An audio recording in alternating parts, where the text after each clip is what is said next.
আসসালামু আলাইকুম বিজ্ঞানের শিক্ষার্থীরা, আশা করি আপনারা সবাই খুবই ভালো আছেন। বরাবরের মতো আমি এলাহি আছি আপনাদের সাথে, আপনাদের কেমিস্ট্রিটাকে সহজ করে দেওয়ার জন্য। কোয়ান্টাম সংখ্যা একটা টপিক যেখান থেকে সচরাচরই আমাদের প্রশ্ন এসে থাকে। তো সেই কোয়ান্টাম সংখ্যা সম্পর্কে আমরা কথা বলবো। প্রথমেই যদি আমরা বলি এই কোয়ান্টাম সংখ্যাকে কয় ভাগে ভাগ করা যায়। সাধারণত আমরা 4 ধরনের কোয়ান্টাম সংখ্যা আসলে দেখে থাকি।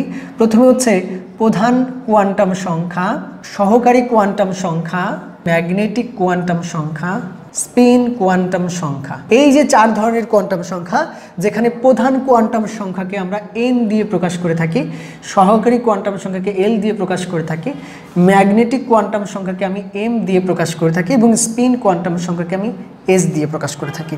প্রধান কোয়ান্টাম সংখ্যার কাজ হচ্ছে শক্তি স্তর নির্দেশ করে। সহকারী কোয়ান্টাম সংখ্যা নির্দেশ করে উপশক্তি স্তরের মান। উপশক্তি স্তরের মান বলতে আমরা যেটা জানি সেটা হচ্ছে s, p, d, f এর জন্য আমাদের সহকারী কোয়ান্টাম সংখ্যার মান হয় s এর জন্য 0, p এর জন্য 1, d এর জন্য 2, f এর জন্য 3। অর্থাৎ সহকারী কোয়ান্টাম সংখ্যার মান s, p, d, f এর জন্য 0, 1, 2, 3। যেমনটা আমরা যদি বলি যে আমরা আউবাউ নীতিতে যখন ইলেকট্রন বিন্যাস করি, শক্তি কোনটার শক্তি কম কোনটার শক্তি বেশি, এই শক্তি কম এবং বেশি এটা নির্ধারণ করার জন্য যে n প্লাস l এর যে সূত্রটা আছে, সেইখানে কিন্তু n বলতে প্রধান কোয়ান্টাম সংখ্যা, l বলতে কিন্তু সহকারী কোয়ান্টাম সংখ্যাকে বোঝানো হয়েছে। তাহলে আমি যদি বলি 3s এবং 3dর মধ্যে কার শক্তি বেশি, আসলে 3s এবং 3dর মধ্যে কার শক্তি বেশি এবং কে আগে পরে বসবে এটা যদি নির্ধারণ করতে চাই, কার শক্তি বেশি এটা নির্ধারণ করতে চাই, তাহলে আমি n প্লাস l এই সূত্রের সাহায্যে যদি চিন্তা করি, যেমন 3sকে যদি আমি n প্লাস l সূত্রের সাহায্যে চিন্তা করি, তাহলে n মানে প্রধান কোয়ান্টাম সংখ্যা, আর আমরা জানি প্রধান কোয়ান্টাম সংখ্যা নির্দেশ করে শক্তি স্তর, তার মানে n এর মান হচ্ছে 3, n এর মান হচ্ছে 3। আর এই এসটা যেটা সহকারী কোয়ান্টাম সংখ্যা হচ্ছে উপশক্তি স্তরের মান নির্দেশ করে, মানে এস এর মান নির্দেশ করে। এস এর জন্য এল এর মান কত? এস এর জন্য এল এর মান হচ্ছে 0, তার এই 3 প্লাস 0 মানে হচ্ছে 3।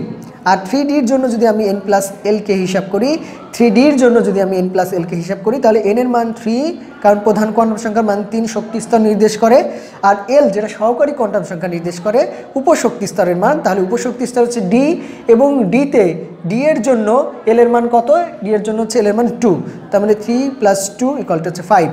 অবশ্যই আমি n প্লাস এল এর যে মানগুলো, এই মানগুলোকে কিন্তু আমি এইভাবে হিসাব করেই চিন্তা করি কোন শক্তি স্তরের শক্তি বেশি, কোন শক্তি স্তরের শক্তি কম। এবং ইলেকট্রন আমরা জানি আউবাউ নীতি অনুসারে ইলেকট্রন সবসময় কম শক্তির স্তর থেকে উচ্চ শক্তির স্তরগুলোতে গমন করে। একটু কষ্ট করে মনে রাখবো, এই ম্যাগনেটিক কোয়ান্টাম সংখ্যা আমাকে নির্দেশ করবে একটা শক্তি স্তরের মধ্যে কতগুলো উপশক্তি স্তর রয়েছে। যেমন আমি যদি চিন্তা করি এটা একটা পরমাণু, তার নিউক্লিয়াস, এটা হচ্ছে কেন্দ্র নিউক্লিয়াস, আর এই শক্তি স্তরে কতগুলো উপশক্তি স্তর থাকতে পারে, এই উপশক্তি স্তরগুলো নির্দেশ করে হচ্ছে আমাদের এই অরবিটাল সংখ্যা। একটু কষ্ট করে মনে রাখবো।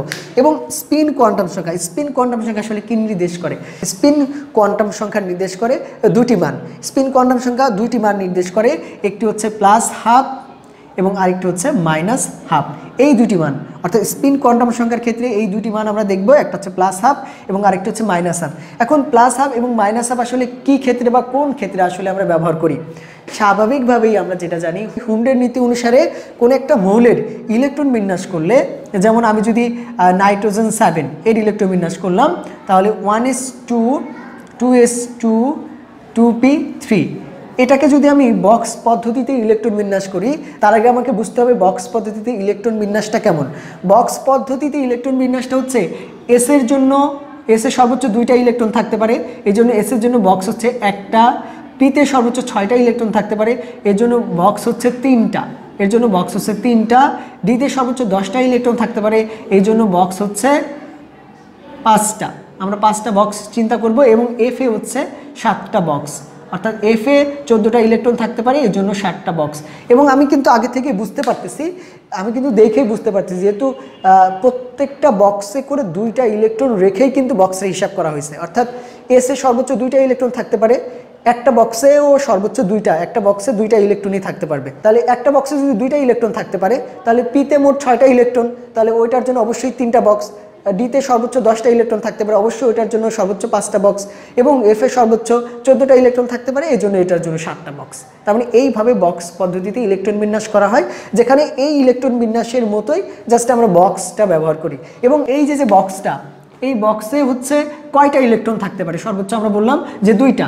এই 2টা ইলেকট্রন উপরের দিকে মুখ করে থাকে, না হলে নিচের দিকে মুখ করে থাকে। এসে যদি সর্বোচ্চ 2টা ইলেকট্রন থাকে, এই 2টা ইলেকট্রনের প্রথম ইলেকট্রনের স্পিনটা সবসময় ঊর্ধ্বমুখী এবং দ্বিতীয় ইলেকট্রনের স্পিনটা নিম্নমুখী হয়, দ্বিতীয় ইলেকট্রনের স্পিনটা নিম্নমুখী। এবং পরবর্তীতে পি এর জন্য এটার ক্ষেত্রেও আমি 6টা ইলেকট্রন থাকতে পারবে, তাহলে একটা উপরের দিকে, প্রথমটা উপরের দিকে নিচের দিকে, আবার প্রথমটা উপরের দিকে নিচের দিকে, আবার প্রথমটা উপরের দিকে নিচের দিকে, এভাবে প্রত্যেকটা বক্সে একটা প্রথম উপরের দিকে, একটা নিচের দিকে, একটা উপরের দিকে, একটা নিচের দিকে, একটা উপরের দিকে, একটা নিচের দিকে, এরকম করে প্রত্যেকটা বক্সেই কিন্তু এরকম করে ইলেকট্রন থাকে। অর্থাৎ যে ইলেকট্রনগুলোকে আমরা 1s2 2s2 2p3 এরকম করে উপরে উপরে 2 2 এরকম 3 দিয়ে প্রকাশ করছি, এরকম করে ইলেকট্রন বিন্যাস করছি, সেটাকে জাস্ট বক্স পদ্ধতিতে ইলেকট্রন বিন্যাস করা হয়।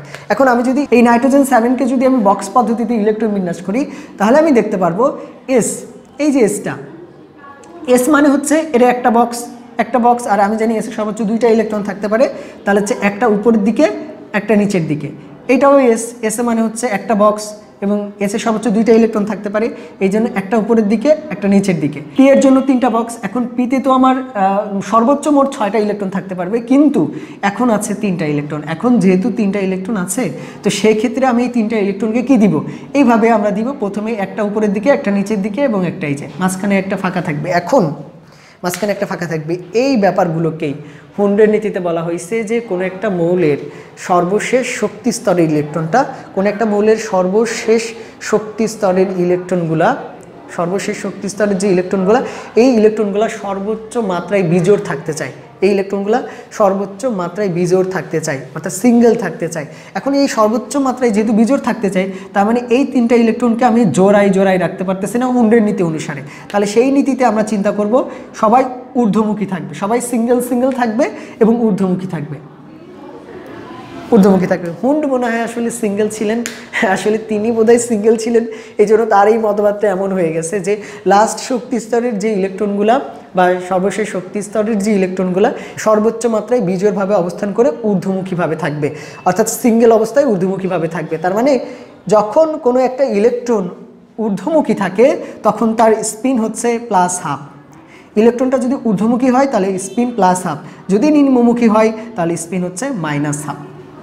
একটু কষ্ট করে মনে রাখতে হবে, ইলেকট্রনটা যদি ঊর্ধ্বমুখী থাকে তাহলে +12, নিম্নমুখী থাকলে -12। একটু কষ্ট করে মনে রাখতে হবে। হুন্ডের নীতি অনুসারে আমাদের ব্যাখ্যা রয়েছে, আমরা পরবর্তীতে আরও আলোচনা করব।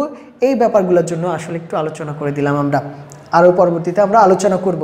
তো এইভাবে বক্স পদ্ধতিতে ইলেকট্রন বিন্যাস করে আমরা স্পিনটা বের করতে পারবো। স্পিন সেটা কি ঊর্ধ্বমুখী আছে না নিম্নমুখী আছে, এই স্পিনটা আসলে আমরা বের করতে পারবো। তার মানে আমরা বুঝতে পারছি যে প্রধান কোয়ান্টাম সংখ্যা কি নির্দেশ করে, সহকারী কোয়ান্টাম সংখ্যা, ম্যাগনেটিক কোয়ান্টাম সংখ্যা এবং স্পিন কোয়ান্টাম সংখ্যা। এই সংখ্যাগুলো কিন্তু আমাদের ধারাবাহিকভাবে মনে রাখতে হবে এবং এটা আমাদের জন্য খুবই গুরুত্বপূর্ণ। পরবর্তীতে যদি আমি কোয়ান্টাম সংখ্যার একটু ক্যালকুলেশনটা দেখাই তাহলে আমাদের জন্য আরও সুবিধা হবে। তো প্রথমে আমরা একটু মুছে দেই। আমাকে এরকম একটা প্রশ্ন করা হয়েছে যে সোডিয়ামের 6 নম্বর ইলেকট্রনের কোয়ান্টাম সংখ্যার সেট নির্ণয় করতে। তাহলে এই 6 নম্বর ইলেকট্রনটা কোথায় আছে, কিভাবে আছে, কোন শক্তি স্তরে আছে, এইটা বোঝার জন্য অবশ্যই আমাকে সোডিয়ামের ইলেকট্রন বিন্যাস আগে করে নিতে হবে। তাহলে যে মৌলের কথা বলবে সেই মৌলের ইলেকট্রন বিন্যাস আমি করে নিব, কারণ আমি তো বুঝতে পারতেছি না যে 6 নম্বর ইলেকট্রনটা কিভাবে আসলে আছে, কিভাবে আছে এটা যদি না বুঝতে পারি তাহলে তো আমি কোয়ান্টাম সংখ্যার সেট তৈরি করতে পারবো না। তাহলে সোডিয়ামের ইলেকট্রন বিন্যাসটা আমাদের করতে হবে। পারমাণবিক সংখ্যা 11, ইলেকট্রন বিন্যাস করলে আমরা জানি 1s2 2s2 2p6 3s1, এটা ইলেকট্রন বিন্যাস করলাম। এখন এই ইলেকট্রন বিন্যাস করার পর আমি এটাকে বক্স পদ্ধতিতে চিন্তা করব। যেহেতু এখানে এস আছে তার জন্য এইটার জন্য আমার একটা বক্স আমি জানি, এখানেও এস আছে একটা বক্স আমি জানি, এখানে পি আছে আমার 3টা বক্স হবে, এটা আমি জানি 3টা বক্স হবে, 3টা বক্স হবে এটা আমি জানি। এবং আমার এরপরেও এস আছে, এখানেও একটা বক্স, এই 3s এস আছে, এখানেও একটা বক্স হবে আমি জানি। তার মানে এই যে এইভাবে আমি প্রথমে ইলেকট্রন বিন্যাস করার পর তার অনুপাত অনুসারে আমি বক্স পদ্ধতিটাকে সাজাই নিলাম। এবার এসে সর্বোচ্চ 2টা ইলেকট্রন থাকতে পারে, 2টাই আছে, এই জন্য একটা উপরের দিকে একটা নিচের দিকে। এসে সর্বোচ্চ 2টা ইলেকট্রন থাকতে পারে, 2টা আছে, একটা উপরের দিকে একটা নিচের দিকে। পিতে সর্বোচ্চ 6টা ইলেকট্রন থাকতে পারবে, কিন্তু 6টাই আছে, তার মানে একটা উপরের দিকে একটা নিচের দিকে, একটা উপরের দিকে একটা নিচের দিকে, একটা উপরের দিকে একটা নিচের দিকে। এসে সর্বোচ্চ 2টা ইলেকট্রন থাকতে পারবে, কিন্তু একটা আছে, এই জন্য একটাই উপরের দিকে অবস্থান করবে, একটাই অবস্থান করবে উপরের দিকে। আর এই ক্ষেত্রে আমরা দেখতে পাচ্ছি যে ষষ্ঠ ইলেকট্রনের কথা বলছে, আমাদের 6 নম্বর ইলেকট্রনের কথা বলছে। আমি এখান থেকে কাউন্ট করি তো 6 নম্বর ইলেকট্রন কোড, এই যে 6 নম্বর ইলেকট্রন, এই যে এটা কিন্তু 6 নম্বর ইলেকট্রন। তাহলে এই বক্স এইটা কোথায় পাইছিলাম? 2p-তে। তার মানে 6 নম্বর ইলেকট্রনটা কিন্তু 2p-তে আছে। আমার এই যে 6 নম্বর ইলেকট্রনটা এটা কিন্তু 2p-তে আছে। যেহেতু 2p-তে আছে তাহলে আমি 2p হচ্ছে আমার শক্তিস্তর। 2p যদি শক্তিস্তর হয় তাহলে n মানে প্রধান কোয়ান্টাম সংখ্যার মান n হবে হচ্ছে 2। সহকারী কোয়ান্টাম সংখ্যার মান কত হবে? সহকারী কোয়ান্টাম সংখ্যার মান হবে হচ্ছে, এইখানে আমাদের একটু হিসাব করতে হবে যে সহকারী কোয়ান্টাম সংখ্যার মান হবে 0 থেকে n মাইনাস, সহকারী কোয়ান্টাম সংখ্যার মান যেটা 0 থেকে n-1 পর্যন্ত, n-1 পর্যন্ত। আমি একটু আগে যে হিসাবটা দেখাইলাম এই হিসাবটা ছিল হচ্ছে কোন শক্তি স্তরে শক্তি কম বেশি এটা নির্ণয় করার জন্য। কিন্তু যখন আমি কোয়ান্টাম সংখ্যার সেট নির্ণয় করব তখন আমি চিন্তা করব এল এর মানটা সবসময় 0 থেকে n-1 পর্যন্ত হবে। এখন 0 থেকে n-1 করলে কত হবে? 0 থেকে n-1, n মানে হচ্ছে 2, n এর মান তো 2, তাহলে n-1 মানে হচ্ছে 2-1, 2-1 মানে 1, তার মানে 0 থেকে 1 পর্যন্ত, 0 থেকে 1 পর্যন্ত। তার মানে এই শক্তি স্তরের জন্য আমার সহকারী কোয়ান্টাম সংখ্যার মান হবে 0 থেকে n-1 পর্যন্ত, মানে 0 থেকে n মানে 2, 2-1 মানে 1, তার মানে 0 থেকে 1 পর্যন্ত। তাহলে 0,1 এটা আমরা দিছি।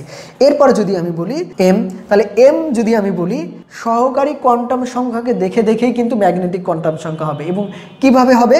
ম্যাগনেটিক কোয়ান্টাম সংখ্যার মান সবসময় +l থেকে -l পর্যন্ত, -l পর্যন্ত, অর্থাৎ কোয়ান্টাম সংখ্যার মান +l থেকে -l পর্যন্ত। কিভাবে? যেমন এখানে l এর মান কত? 0, তো 0 এর জন্য +0 to -0 মানে +l থেকে -l, l এর মান যে 0 প্লাস থেকে মাইনাস পর্যন্ত, তাহলে +0 -0 এটা তো আমি দিতে পারি না, এজন্য সরাসরি, কারণ দুইটা মানই একই বোঝায়, এজন্য সরাসরি আমি 0 দিয়ে দিলাম। কিন্তু 1 এর ক্ষেত্রে l এর মান হচ্ছে 1, তখন +1 থেকে -1 পর্যন্ত, তাহলে +1 0 -1 এই পর্যন্ত, +1 0 -1 এইভাবে উল্লেখ করতে হবে। সহকারী কোয়ান্টাম সংখ্যার মান যদি 2 থাকতো তাহলে প্লাস থেকে মাইনাস পর্যন্ত, তাহলে +2 +1 0 -1 -2 এরকম করে হতো, এরকম করে 3 হলে 3 হতো। একটু পরে প্রয়োজন হলে আমরা আরেকটা উদাহরণ দিচ্ছি। এইটা ছিল হচ্ছে ম্যাগনেটিক কোয়ান্টাম সংখ্যার মান, যেহেতু 2 নাই 2টাকে আমরা মুছে দেই। এখানে ম্যাগনেটিক কোয়ান্টাম সংখ্যার মান সহকারী কোয়ান্টাম সংখ্যা অনুসারে এরকম।